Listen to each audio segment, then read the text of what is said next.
এখন নাসরা ফুলে পেকে বসে আছে। মাত্র আমরা কতটি ভিডিও বানিয়ে আসলাম। এখন হচ্ছে মারামারি করেছে রায়ানের সাথে। মানুষ আছে দেহুগা, কিন্তু এবার সবাই খারাপ। হ্যাঁ, কিন্তু এবার সবাই খারাপ।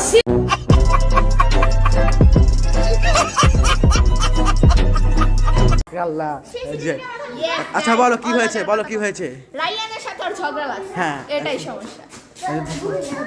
এখন কি সরি বলো, রায়ানা যাবো, সরি বলে আসো। হ্যাঁ গাইস, হ্যাঁ সমাধান কি বলো গাইস। কি আবার সরি সবসময় ওর সাথে রায়ানের সাথে ঝগড়া লাগিয়ে থাকে, এবার 10-15 মিনিট পর মিলও হয়ে যায়। এই যে সকাল হইতে না হইতেই মিলে যায়। হ্যাঁ, এখন বলো কি হবে। সরি বলবা গাইস, এখানে শেষ করছি, কারণ হচ্ছে ওইও জিদ্দি, রায়ানও জিদ্দি, রায়ান ঘরে গিয়েছে এখন। তো গাইস কালকে দেখা হচ্ছে, বাই বাই। আর নতুন যে কমেডি ভিডিওটা হচ্ছে তাহলে লাইক কমেন্ট শেয়ার করতে বলো হ্যাঁ, লাইক কমেন্ট শেয়ার করুন গাইস।